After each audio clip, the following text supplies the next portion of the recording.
Mau ke atas apa enggak? Solo, Habis timur, betul. Di situ di dalam masih lama.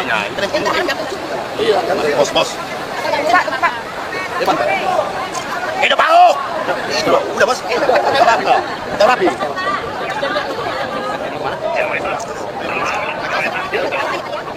Kalau udah dari presiden ya.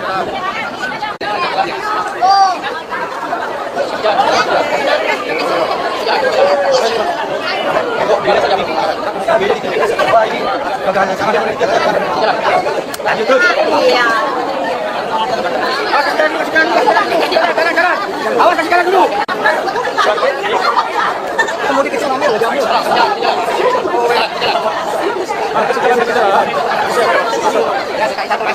Gubernur Maluku Utara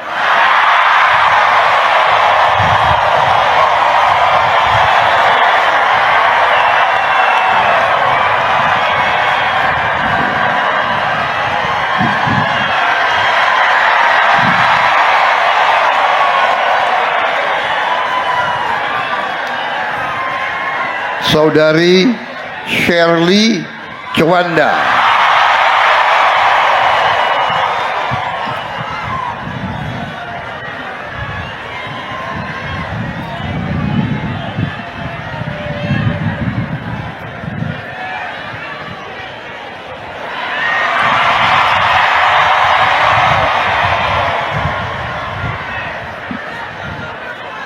Seperti pemenang Piala Citra ini kira-kira. Yo, teman-teman, luar biasa sekali teman-teman bagaimana masyarakat menyambut Ibu Shirley Juanda dan juga Pak Ahok. Inilah buktinya ketika pemimpin itu sangat disukai oleh masyarakat. Kita tahu bagaimana berdesak-desakan masyarakat hanya untuk bertemu dengan seorang pemimpin yang tentu memiliki hati untuk rakyat yang mampu memajukan negara ini, teman-teman.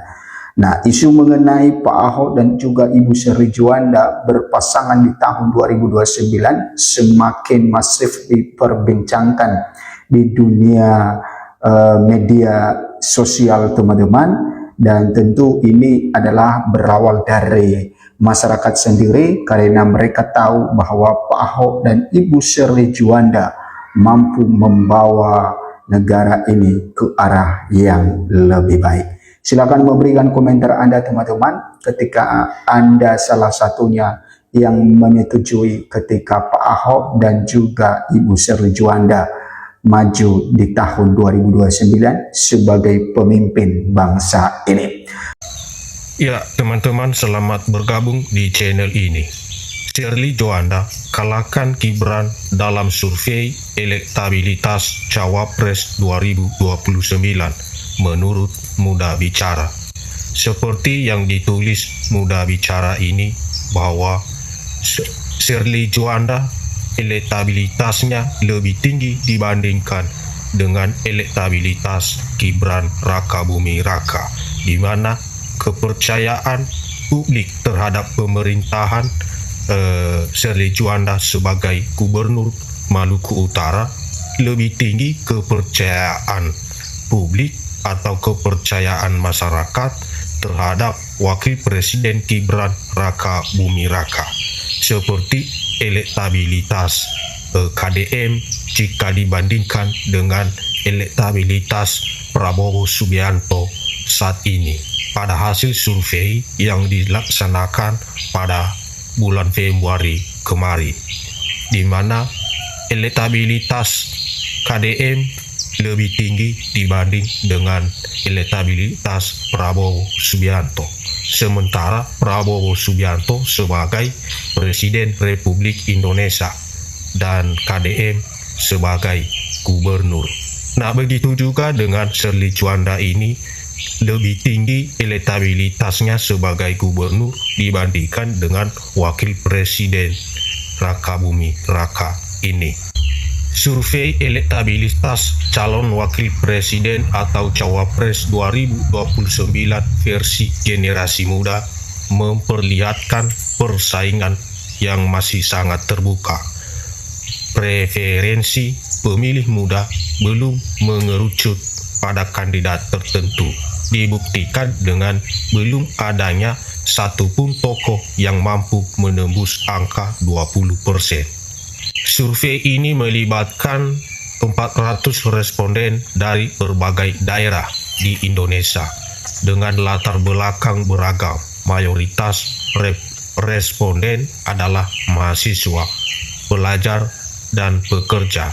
Informasi mewakili suara generasi muda dalam melihat sosok potensial untuk mendampingi presiden pada periode 2029 sampai 2034. Data yang dirilis lembaga survei Muda Bicara menempatkan Gubernur Jawa Barat Deddy Mulyadi atau yang akrab disapa KDM di posisi puncak dengan elektabilitas 18,38% meski memimpin. Angka tersebut belum cukup dominan untuk mengunci dukungan generasi muda menjelang pemilihan umum 2029. Di posisi kedua, Menteri Keuangan Purbaya Yudi Sadewa mencatat elektabilitas 14%, selisih 4 poin dari KDM, menunjukkan persaingan yang relatif ketat di papan atas. Purbaya dikenal sebagai teknokrat muda yang progresif dalam mengelola keuangan negara. Gubernur Aceh Muzakir Manaf atau yang akrab disapa Mualem berada di peringkat ketiga dengan perolehan 13,5%. Mantan Panglima GAM ini mendapat apresiasi dari kalangan muda atau kiprahnya dalam memimpin Aceh dengan pendekatan yang dianggap inklusif dan responsif terhadap kebutuhan masyarakat. Ketua Umum Partai Demokrat Agus Hartimurti Yudhoyono atau AHY menempati posisi keempat dengan elektabilitas 11,88%. Putra sulung Presiden ke-6 Republik Indonesia Susilo Bambang Yudhoyono ini telah lama dirilik sebagai salah satu figur potensial untuk posisi strategis di pemerintahan. Elektabilitas Shirley Juanda ungguli Gibran. Salah satu temuan menarik di survei ini adalah masuknya Gubernur Maluku Utara Shirley Juanda ke dalam jajaran 10 besar calon wakil presiden tahun 2029. Shirley mencatat elektabilitas 7,25%, unggul tipis atas wakil presiden Gibran Raka Bumi Raka yang berada di angka 6,13%. Kehadiran Shirley dalam bursa Cawapres 2029 menjadi sorotan karena ia merupakan gubernur perempuan pertama di Maluku Utara. Kepemimpinannya dinilai mampu menyentuh berbagai kalangan, termasuk generasi muda, melalui program-program yang inovatif dan responsif. Nama Pramono Anung, Gubernur DKI Jakarta, berada di posisi kelima dengan 8,88%, diusul mantan Gubernur DKI Jakarta Anies Baswedan yang meraih 8,63%. Kedua tokoh ini memiliki basis dukungan kuat di kalangan urban dan generasi muda yang aktif di ruang publik. Ferry Irwandi masuk bursa Cawapres menurut generasi muda. Mantan Menteri Koordinator Bidang Politik, Hukum, dan Keamanan Mahfud MD mencatat elektabilitas 6,63%, berada satu peringkat di atas Gibran. Mahfud dikenal sebagai akademisi hukum yang vokal dalam menyuarakan isu-isu keadilan dan penegakan hukum. aktivis muda dan figur non-partai Ferry Irwandi juga masuk dalam 10 besar dengan perolehan 4,75%. Meski berada di posisi terbawah, kehadiran Ferry dinilai memberi sinyal bahwa generasi muda masih membuka ruang bagi figur dari latar belakang masyarakat sipil dan aktivis. Ferry Irwandi dikenal sebagai sosok influencer yang aktif dalam kegiatan sosial, termasuk menggalang donasi untuk korban bencana. Kiprahnya di media sosial dan keterlibatan langsung dalam isu-isu kemanusiaan menjadikannya salah satu figur yang diperhitungkan meski tanpa latar belakang politik formal. Hasil survei ini memberikan gambaran awal mengenai peta politik menjelang pemilu 2029 yang masih menyisakan waktu lebih dari 3 tahun.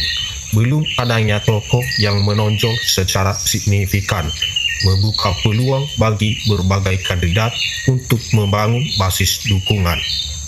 Persaingan terbuka ini juga menunjukkan bahwa pemilih muda semakin kritis dan tidak mudah terpengaruh oleh popularitas semata. Mereka mencari figur pemimpin yang memiliki track record nyata, visi pembangunan yang jelas, dan komitmen untuk menjawab tantangan zaman. Nah, itu tingkat perbedaan elektabilitas Shirley Juanda ini jika dibandingkan dengan Gibran Raka Buming Raka.